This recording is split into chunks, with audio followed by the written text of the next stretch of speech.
Bendiciones. Eh, Vamos a ver algo muy interesante en la Biblia.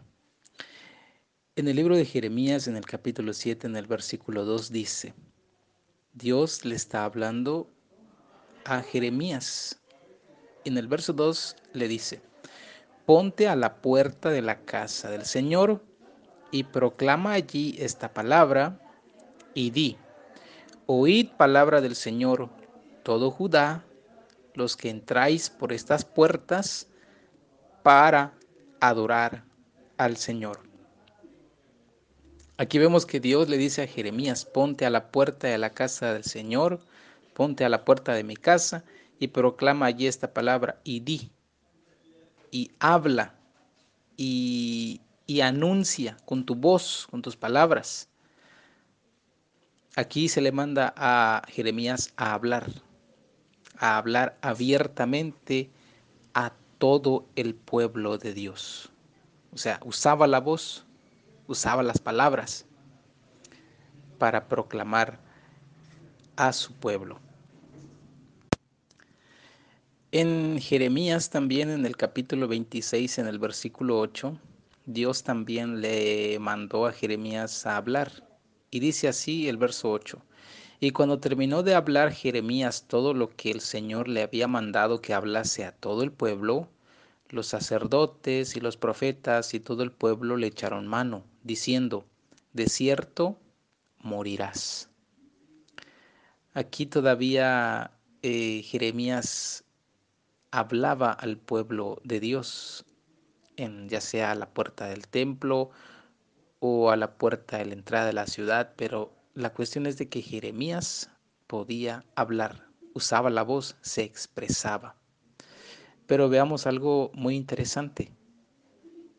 ¿Qué pasó después? Aquí empezamos en Jeremías capítulo 7. Ahora ya leímos un texto en Jeremías capítulo 26, versículo 8, donde Jeremías todavía hablaba, usaba la voz, se expresaba.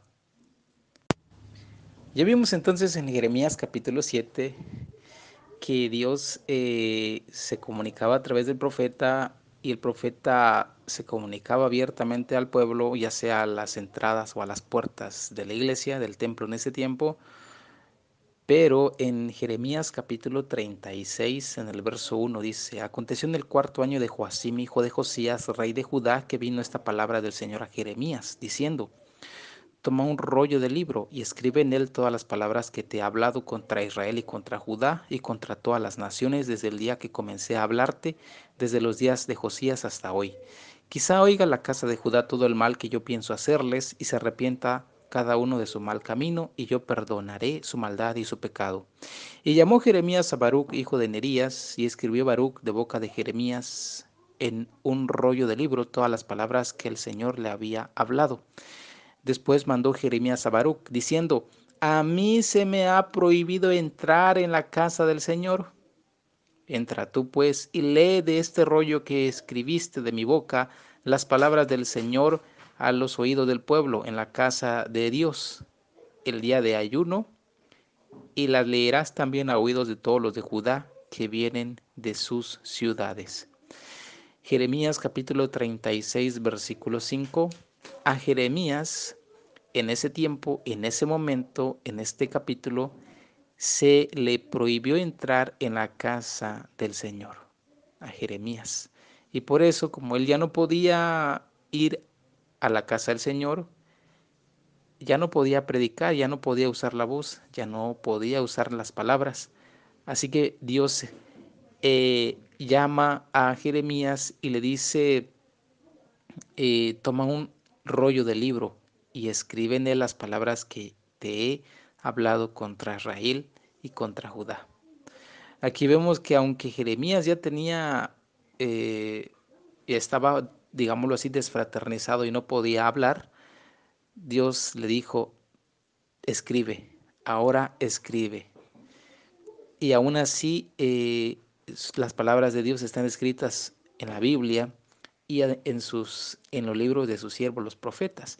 Pero lo interesante es ver que primero Jeremías se expresaba con la voz, pero se le prohibió, y aunque se le prohibió hablar, eh, todavía podía usar la pluma, las palabras, pero ahora ya no habladas, sino escritas. Pero el mensaje llegó y así también hoy en día se tiene que dar el mensaje de amonestación que viene un juicio a la casa de Dios.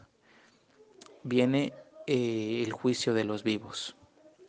Que Dios pues nos ayude a proclamar su palabra, ya sea que nos dejen entrar también a la casa de Dios, y si nos cierran las puertas también, como a Jeremías le cerraron las puertas, que podamos usar eh, las palabras escritas. De una u otra manera, seguiremos dando el mensaje. Que Dios nos bendiga.